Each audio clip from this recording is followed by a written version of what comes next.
Hello and welcome. Today my special guest is Lyn Delmastro-Thomson. Welcome to you, Lyn. Thank you for having me.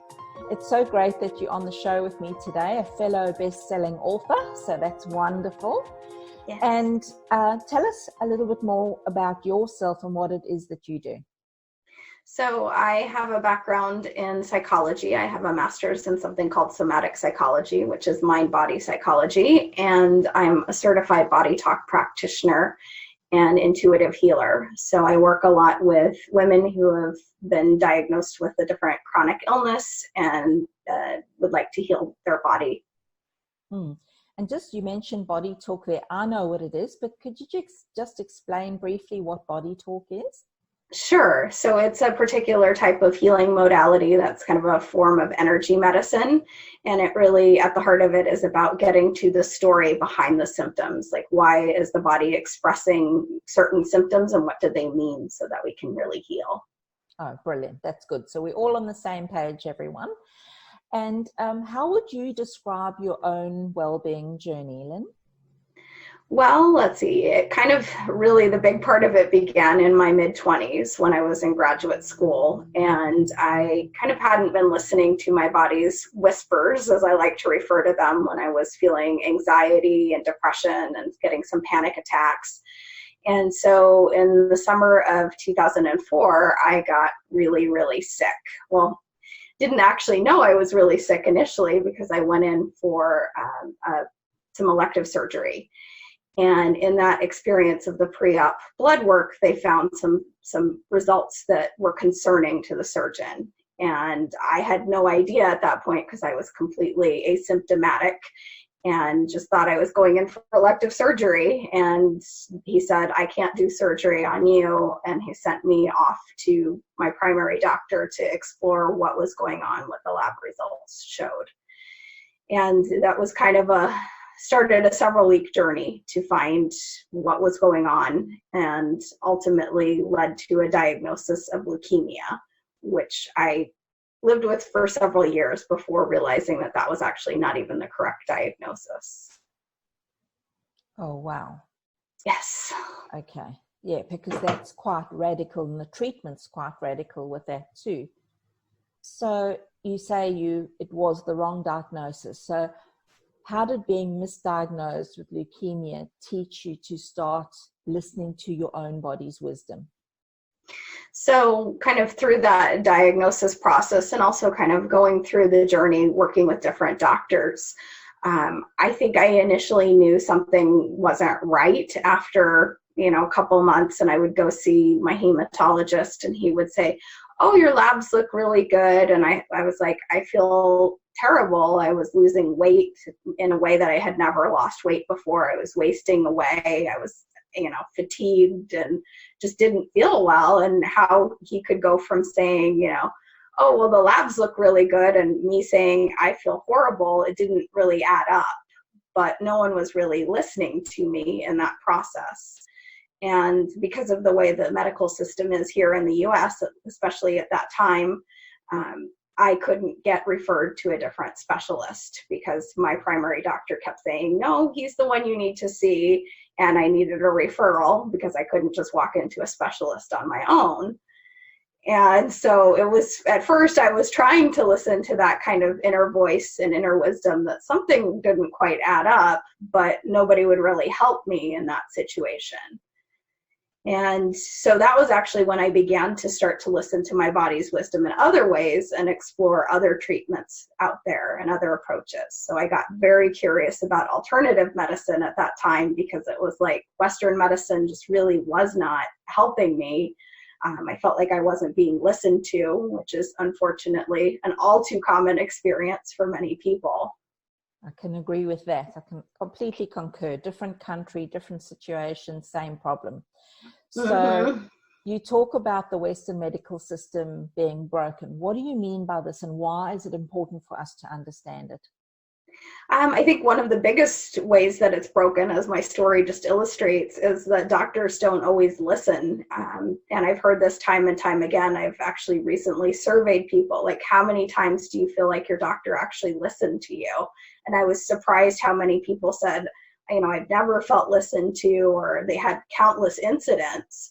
So it's a system that's really not geared to take into account that, we live in our bodies 24/7. Like, we're the ones that actually really know what's going on with us in a lived way.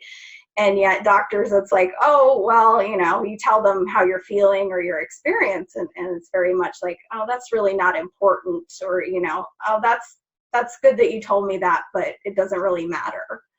So that's, I think, one of the biggest flaws of the system is not really listening to patients and their lived experience and their own wisdom. And the other big flaw with the system, I really think, is, it's very geared towards just taking medications, which in many cases, they just serve as Band-Aids. Yes, I'm not completely anti-medication. In some cases, it's necessary. It can save someone's life. But we've become such a society where it's like everything has a prescription associated with it, and I don't know how it is in your country, but here there's like drug commercials on TV all the time. And so you're constantly being told, oh, you have this problem, take a pill for it. And then usually that pill gives you, a host of other side effects. And then you start taking more pills for your side effects. That is so, it's so true here. So, yes, so we have that same sort of experience. So I guess, why is it important for us to take note of that? I think the biggest thing is I'm always kind of encouraging people to become better advocates for themselves, because in my story, I was only learning in that process. I was in my mid-20s. I didn't really have a map to understand how to navigate that process. And I initially thought I couldn't really question doctors. I think that's a very common thing. Many people feel like they're the experts, they have MD after their name, so they somehow must know better than me. And yet, if we're putting our trust in them and they're not listening, or they're making certain assumptions, we need to know how to advocate for ourselves, because ultimately you don't want to end up in a situation like I did, where I was treated for the wrong thing for 3 years. Yeah. And I guess, gratefully, for the wrong thing in hindsight, it could have been a different journey for you. But I think for me, what I recognize, and this is why I wrote about it in my book, Hope in a Dark Tunnel, is that I don't blame the doctors, because they have been trained that way. So with medical training, most of their training is around diagnosis and pharmacology. Those are the two things that are linked together. And so they have that whole mindset about name it, blame it, and give it a pill. And so for me, when they couldn't find a name, that dismissed me. And there was assumptions made about my mental health. So it was very dismissive, in that because they couldn't do the name it, blame it, give it a pill approach, that it must be in my head. Right, which is such an old paradigm, right? I mean, that went back years for women, all of the things that were blamed on is, it's in her head. She's crazy. Exactly. And I mean, being treated so disrespectfully like that, you do then start to question, am I a little crazy? Am I being a hypochondriac? And all that self-doubt and stress of that self-doubt and all of that just compounds the problem that you've already had. Yes. Yeah. So I'm sure stress never helps anyone. Exactly. The stress never helps anyone. That's right. So tell us more about your book. So the title is You Are Not Your Diagnosis. And it's so beautiful, because one of my mentors here in Australia, she talks about you're not your symptoms, you're not your diagnosis. So it was just beautiful to see the title written so eloquently there. And it's available on Amazon and on Kindle. So why did you write this book, Lyn, and who is it for?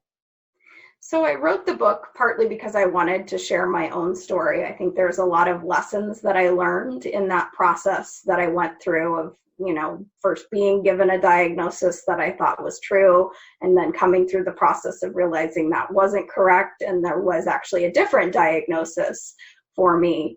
And I've kind of extrapolated a lot of the things that I've learned from that to generalize to other people who are going through their own journey with a health crisis. And I think the bigger point is that, I really want people not to feel alone in the journey. I remember when I was given that diagnosis, it kind of felt like I was dropped in the middle of nowhere with no map, because nobody really gives you a map when you're given a life-changing diagnosis. It's like they give you the diagnosis and then they walk out the door. And then you're like, and what am I supposed to do with my life now? Like, how am I supposed to, it literally feels like your life is shattered and you have all these pieces and you go, they don't even fit together anymore. Like, how am I supposed to live?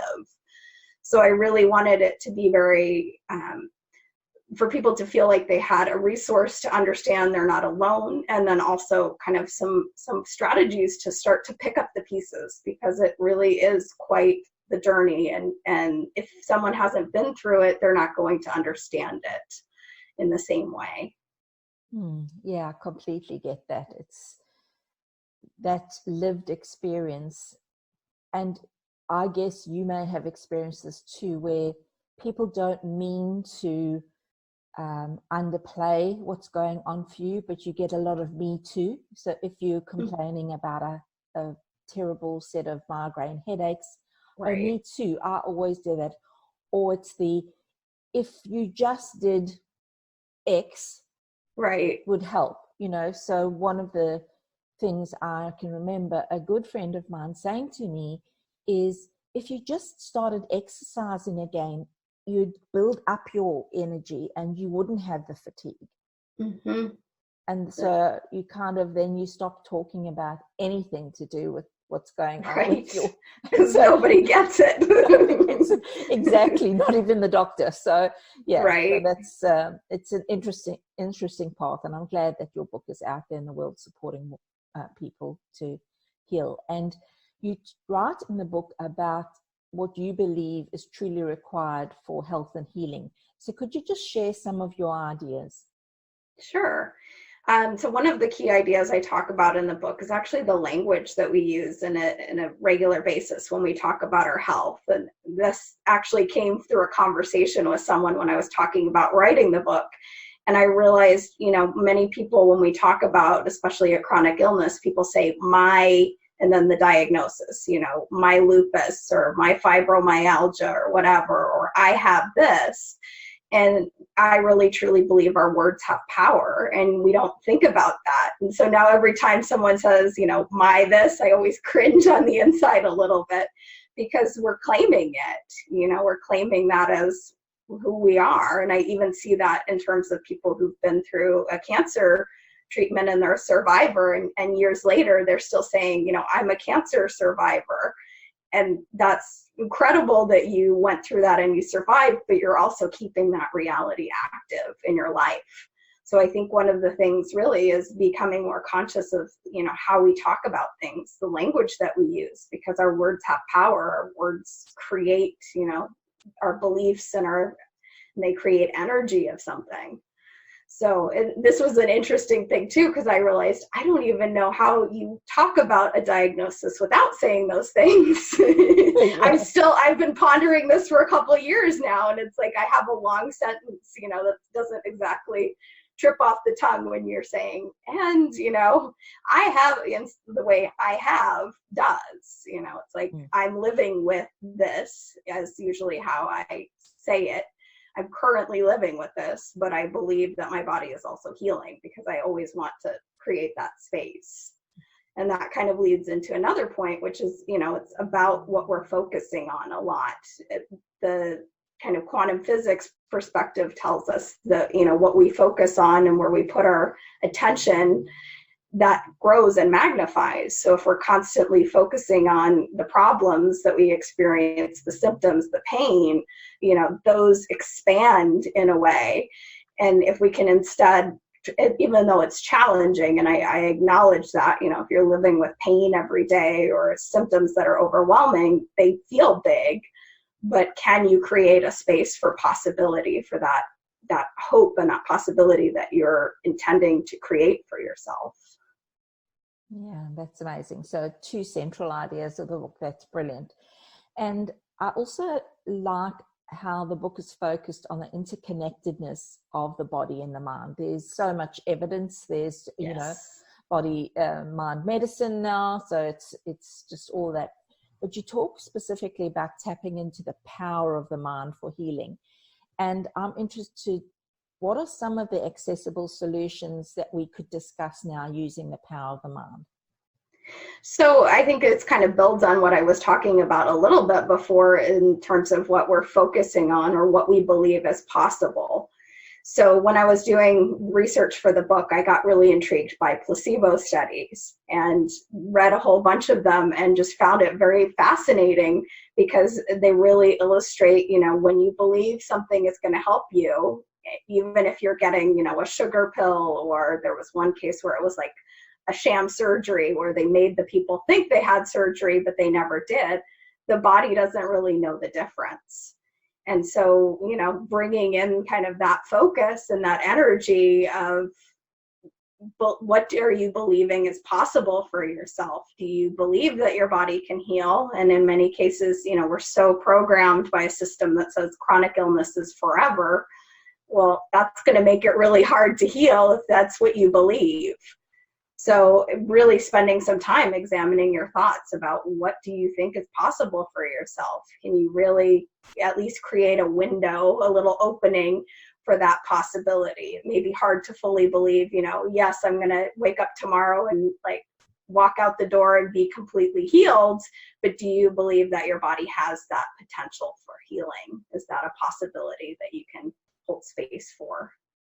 Yeah, that's really important, you know, because when you are locked in the diagnosis and you are in that, what I would call a pit of despair, yes, it really is not helpful to stay in that pit, because like attracts like. So, right, you know, the more you focus on everything that's wrong, it seems to attract all the other things. You know, that's what I found for myself, is that yes, the possibility that my body could heal was very tangible for me. And I made it so because that's how I used to speak about this.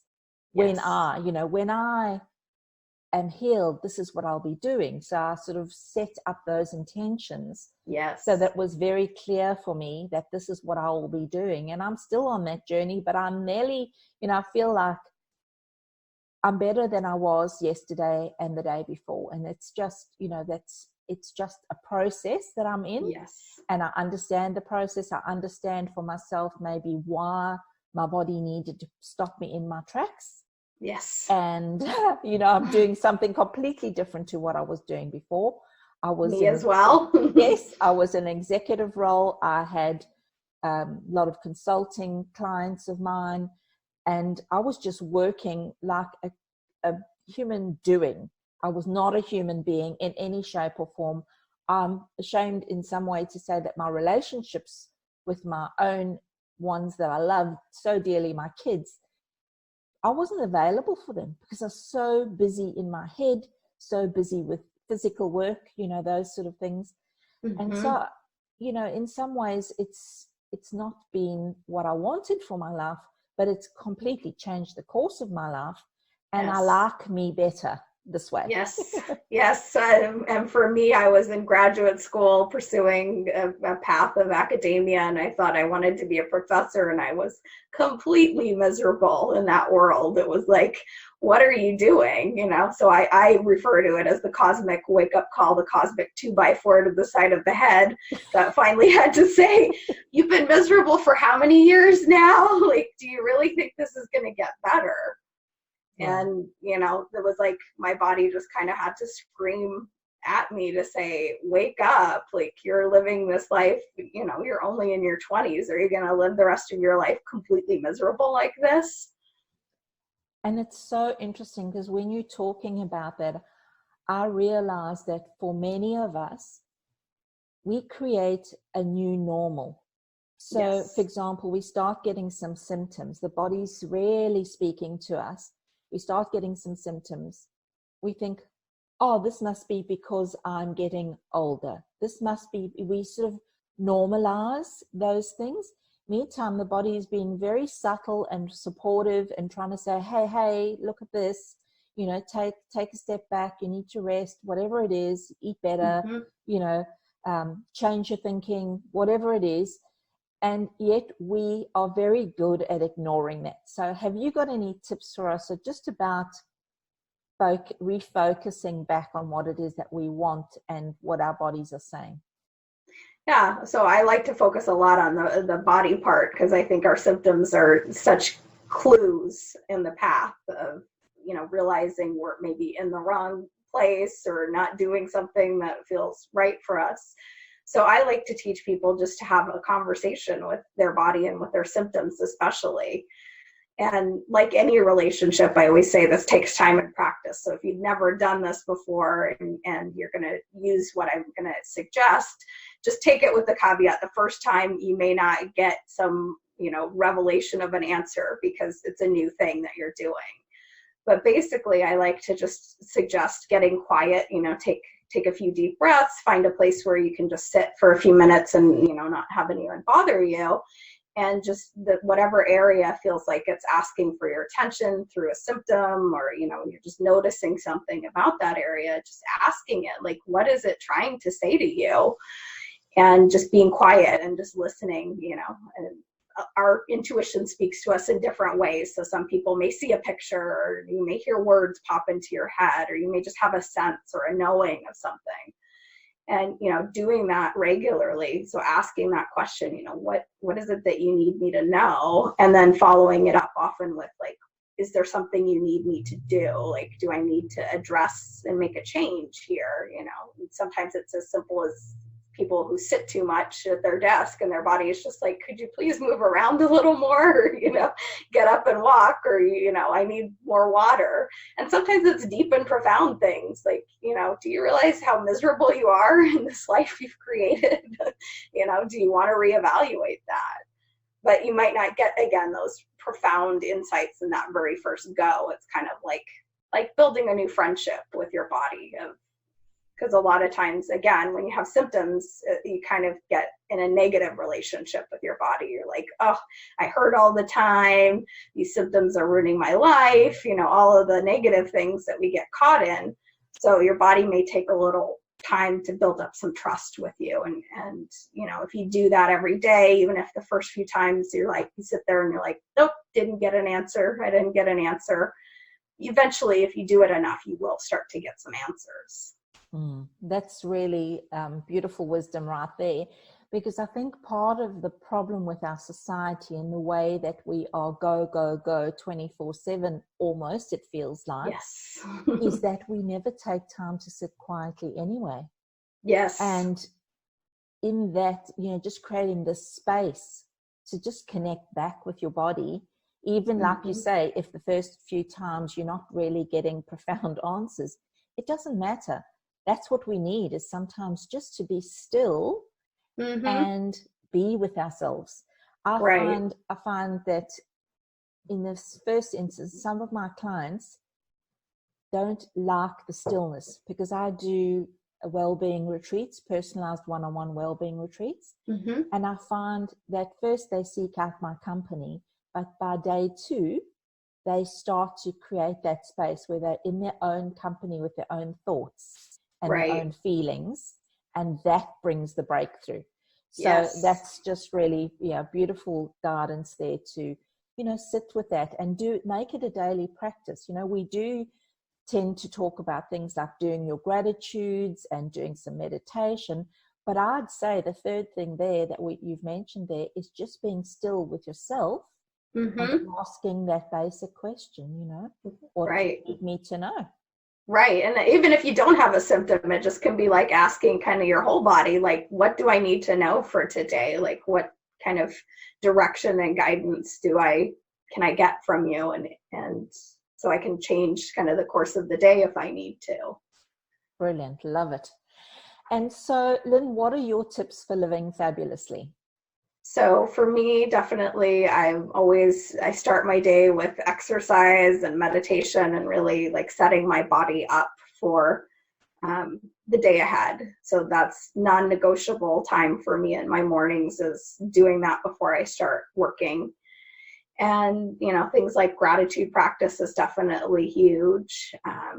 Making time just to enjoy life, I think, is another huge thing. Because again, as we've kind of referenced in this conversation, we get so busy all the time and we're just doing our to-do list and we're missing out on life. So, trying to carve out some time.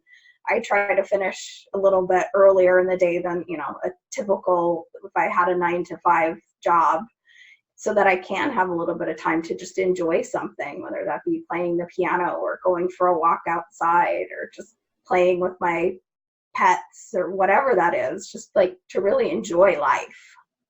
Yes, that's so valid. So valid, yeah. Because we only get one so far, right? Exactly, that we know of. Right. So you're saying there, sort of set the day up right, have some non-negotiables for yourself, but equally bring joy and pleasure into your life with things that really matter to you. Yes, because otherwise what's it for, right?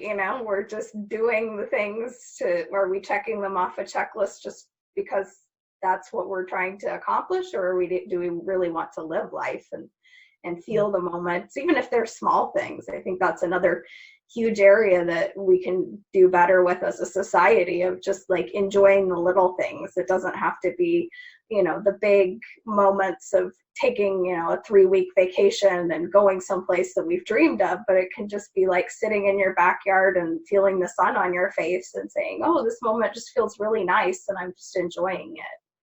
Yes, completely agree with that. And you can find Lyn Delmastro-Thomson at her website. It's heartfirehealingllc.com, and also on Facebook under Heartfire Healing PDX. These will be in the show notes for you so that you can find that quite easily. And Lyn, thank you so much for sharing this wisdom with us today. I'm feeling really inspired about using language. And I think that language is incredibly powerful, because when we say, I am this thing, it does take on a life of its own. Right. Or I have this. And even, I've stopped using the word chronic illness, because it just has the energy that it's never going to end. Right. So I only use it to market in a way that people understand. Like, because that's what they really have been identified with from a medical perspective. But yeah, I don't believe there is such a thing as chronic illness. Yes, so I think the language, that you spoke about, is how we use language is just so vital, because I know that the brain really doesn't distinguish between fact and fiction. So it's just hearing these things, it's taking them as the truth. And, right. Perhaps there's no truth in it. Perhaps this was just part of your journey, and it's going to redirect your efforts in life and bring you back to who you truly are, rather than, keep you locked in illness, which I think is really powerful. And the other thing you talked about is where you put your focus and attention on. And I'm probably one of the very few wellbeing transformation coaches that still allow my clients to drink a little alcohol in a transition, because I do not want people thinking that they're in that deprivation mode and then they focus on everything they can't have, rather than focusing on what they are creating. Right. And so I love that you talk about, in your book, about focus and attention, because where it goes, your energy flows and everything creates out of that. So, so do you want more of the problem, or do you want more of the possibility of something else? Exactly. And I also loved how you talked about creating this friendship with your body, because I believe when you have been ill for a period of time, you have the sense that your body's let you down. In fact, it's all consequence of your choices in the past. And as hard as that is to swallow, often it's the consequence of a whole set of choices, not one choice, but a whole set of choices that you've made that have brought your body to that dis-ease. And it's very difficult when you're in that space to understand and hear that. Yes. However, I know that it is, even though it's something that we don't want to listen to, we are the byproduct of every choice that we make today. Yes. You know? Yes. So, yep. That's all about that field of epigenetics and how our genes are really not what makes us sick, right? Exactly. And there's just a lot more, I think, information now. I mean, the environment in which you function is more important than the genes, the hand you were dealt the day you were born, you know, with your genes. So, yep, only a small percentage of things are set in your genes, and very few people have a truly genetic illness. Yes, and you know, you might use that as knowing what your risks are, so that you would take more care. So, for example, if somebody has certain markers in their genes, that would make them, I think knowledge is power, and it would give them more awareness about things that they need to focus their attention on. So it's not that I don't value genetics. I think it's important, but I just feel that there was such a swing towards genetics, and people, you know, with, if you remember the whole thing with Angelina Jolie and the BRCA gene. Yes. And all these women were mutilating their bodies, having their breasts removed because they had the gene. But we know genes are like light switches. They're either on or off, so they're expressed or not. And the conditions around it create whether they're on or off. Yes, so exactly. You can change so it's probably more your fear of those genes activating than the genes actually being there for most people. Yes, exactly. You know, so why do some family members not get the familial problem that the people before them have had? You know, so there's lots. We have a lot more power than we used to be led to believe by science. Exactly. And my last sort of big takeaway is that the Western medical system has trained us to give our power to it. Yes. And so we are both working with people to empower them to take that personal power back and direct the conversation, because you know, we know our bodies best. We absolutely do know our bodies best. And your ideas around sitting still and getting in relationship with the body again is just so key, I think, to part of that process. You know, Western medical system's amazing for crisis. You know, if you've broken your leg, you have a heart attack. Exactly. You do need all of those things. But what we've, I think, both discussing here is that our body is infinite in its wisdom, and it knows how to heal itself when we create the right conditions. Exactly. That's the perfect sum up of what I truly believe is our bodies want to heal. We just have to give them the right conditions to do that. So thanks so much for being with me on the show today. It's been a great conversation. It was a pleasure. Thank you.